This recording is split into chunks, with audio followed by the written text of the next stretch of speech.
হর মহাদেব, জয় শিব শম্ভু। বন্ধুরা, শ্রাবণ মাস এসে গেছে আর আগামীকালই কিন্তু শ্রাবণের প্রথম সোমবার। আর সেই জন্য আজই কিন্তু বাবার ভক্তরা বেরিয়ে পড়েছে গঙ্গা থেকে জল তোলার জন্য। আগামীকালই শ্রাবণের প্রথম সোমবারে তারা বাবার মাথায় জল ঢালবে বলে। তো সেই দৃশ্য দেখতে এবং দেখাতে আমি চলে এসেছি শেওড়াফুলি জংশন রেলওয়ে স্টেশনে। অনেকে এর আগের স্টেশন বৈদ্যবাটিতে নেমেছে, আমি এখানেই নেমেছি। আপাতত এখান থেকে চলে যাব শেওড়াফুলি নিমাইতীর্থ ঘাটে, এবং নিমাইতীর্থ ঘাটের পরে আরও কিছু ঘাট তোমাদের দেখানোর চেষ্টা করব। যেহেতু প্রথম সোমবার, তো এখনো অনেক সোমবার বাকি আছে, পরিস্থিতি কেমন কি রয়েছে সেগুলো সমস্তই তোমাদের সামনে তুলে ধরবো। ট্রেন থেকে সবে নামলাম, আর শেওড়াফুলি স্টেশনে শুধু একবার ক্রেজটা দেখো।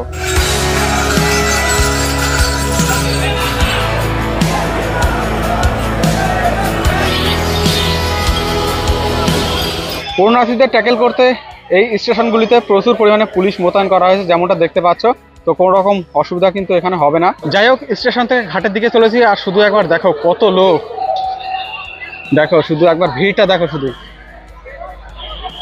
একেবারে শেওড়াফুলি জংশন রেলওয়ে স্টেশনের পাশেই এইরকম ভিড়। আর সামনে রাস্তাটাতে দেখো কত লোক চলেছে। দেখো বন্ধুরা, দেখো একবার পরিস্থিতি, কত মানুষ। আর এর মধ্যে ধীরে ধীরে বৃষ্টি শুরু হয়েছে। দেখো শেওড়াফুলি রেল গেটের কাছে কি পরিমাণে ভিড় লেগে গেছে, আর কত বড় বড় বাঘ সব। আর এখানেই বসে গেছে সব দোকান, বাঘ সাজানোর দোকান।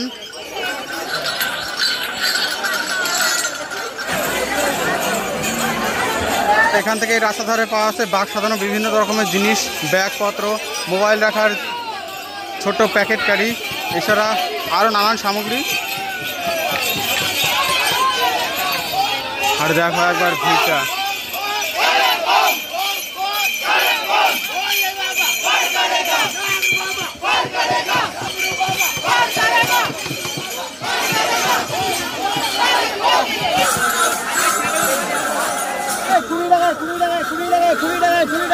ভাই ঘাটের দিকে চলেছি, আর পুরো রাস্তাটা একেবারে দোকানদারে সম্পূর্ণ। আর পুণ্যার্থীদের জন্য সামান্য একটু রাস্তা রয়েছে। দেখো কি পরিস্থিতি হচ্ছে, একেবারে মানে কনজেস্টেড রাস্তা করে রেখেছে এখানে।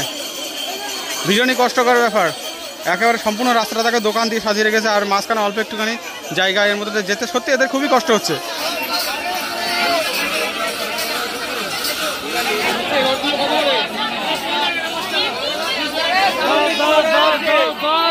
আর এটা সম্ভবত এখানকার লোকাল বাজার, তার মাঝখান দিয়ে রাস্তা, কারণ এখানকার পরিস্থিতি বা এই যে দোকানপত্র দেখলেই সেটা অনুমান করা যাচ্ছে। আর আবারও শুরু হয়েছে বৃষ্টি। তো বাজারের কনজেস্টেড রাস্তা দিয়ে কোনো রকমে এই রাস্তাতে এলাম, আর এখানে দেখো অনবরত ধীরে ধীরে বৃষ্টি পড়ছে, এবং সেই সাথে মানুষের ভিড়টা একবার শুধু দেখো। তো এখন আপাতত গঙ্গার ঘাটে যাব। এছাড়া এখানেও পাওয়া যাচ্ছে বাঘ সাজানো বিভিন্ন উপকরণ, শিকে সমস্ত কিছুই, ফুল মালা।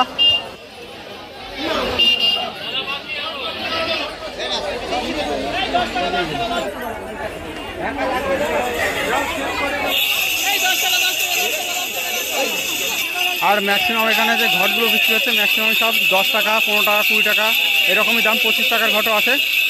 আর দেখো কত বড় সব বাঘ নিয়ে এসেছে এবছর।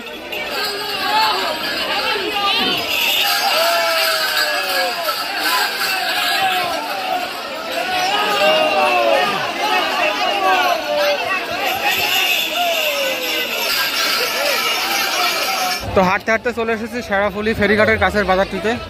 আর এখানেও বিভিন্ন প্রকারের জিনিস, বাঘ সাজানোর জিনিস, সে সাথে বাঘও বিক্রি হচ্ছে।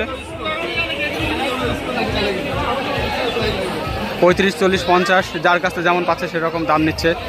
দেখতে পাচ্ছ একজন ভারতের পতাকা নিয়ে এসেছে। আর এই পুরো এলাকাটিতে চলছে এখন কেনাকাটা, বাঘ সাজানোর জিনিসপত্র, ঘট, এছাড়া বিভিন্ন রকমের উপকরণ। এই বাঘটিকে দেখো।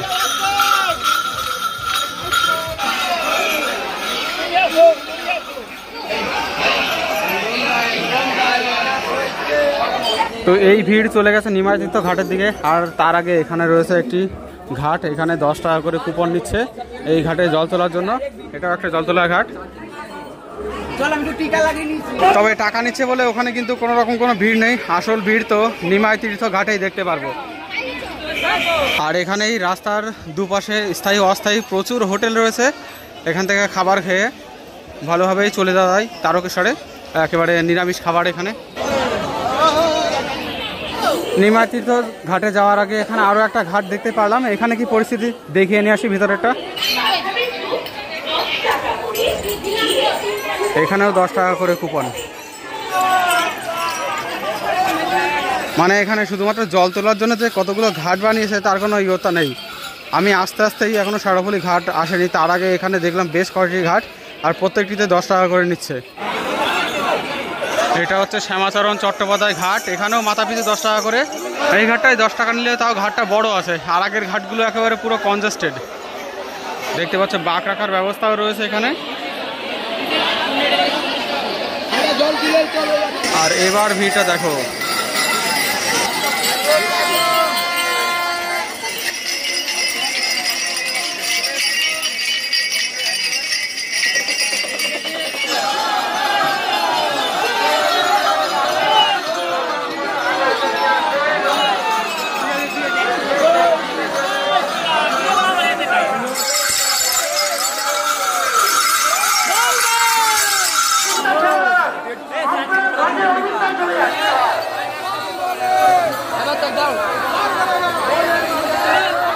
তো চলে এসেছি বৈদ্যবাটি নিমাইতীর্থ ঘাটে। ওই যে সামনে লেখা রয়েছে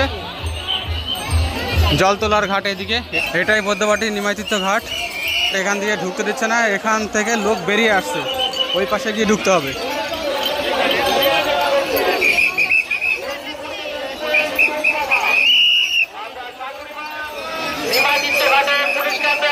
দেখো এই দিক থেকে আরো একটা ভিড় আসছে।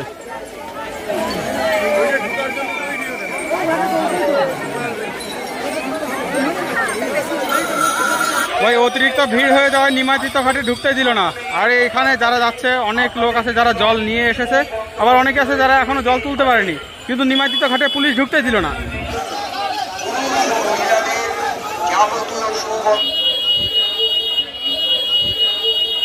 সব জায়গায় ব্যবসা। নিমাইতীর্থ ঘাটে ঢুকতে দিল না, হাতিশালা ঘাট এটা, এখানে আসলে 10 টাকা করে দিতে হবে। এখন জানি না নিমাইতীর্থ ঘাটের কি অবস্থা, যাই হোক এখানে ভিতরে প্রবেশ করার চেষ্টা করি এখন।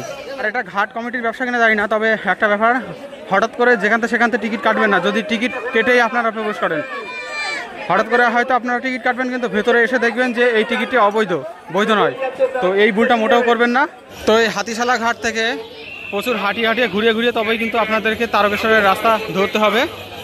আর এই জন্যই প্রধানত 35 কিলোমিটারের রাস্তা হয়ে যায় 42 কিলোমিটার, কারণ এখানেই অন্ততপক্ষে 3-4 কিলোমিটার বেশি রাস্তা ঘুরতে হয়।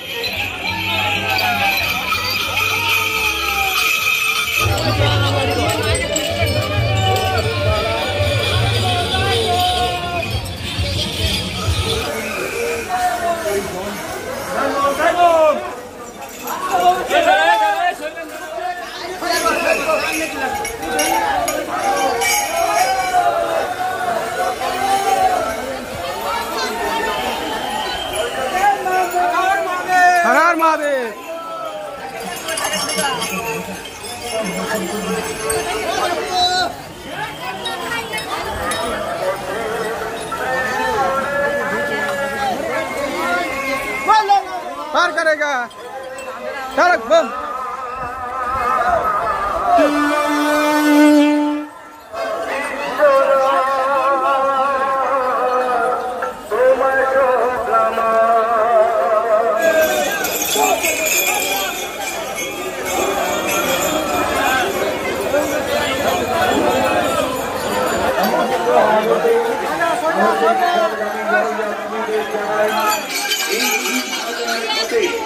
জল তোলার জন্য পুরুষ ও মহিলাদের যাবতীয় সুবন্দোবস্ত রয়েছে।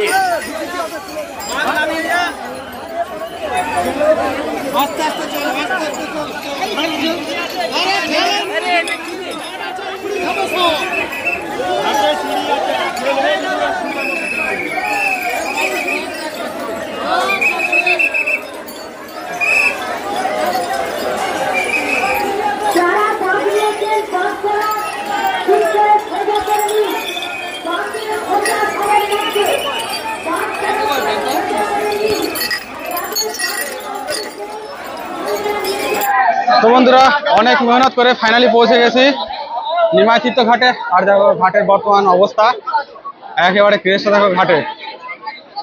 ঘাটের কাছাকাছি যাওয়ার চেষ্টা করছি, তবে যেতে পারবো কিনা জানি না। এই হচ্ছে নিমাইতীর্থ ঘাটে শ্রাবণের প্রথম সোমবারের অবস্থা।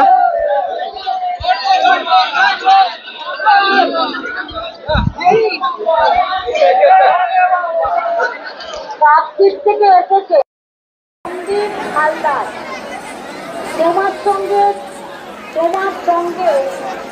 তোমার সঙ্গে আছে বন্দনা হালদার। আমার পরিশ্রমকে অল্প বয়সে 8-9 জন মেয়ে দাঁড়িয়ে আছে তোমার সঙ্গে এসছে। তুমি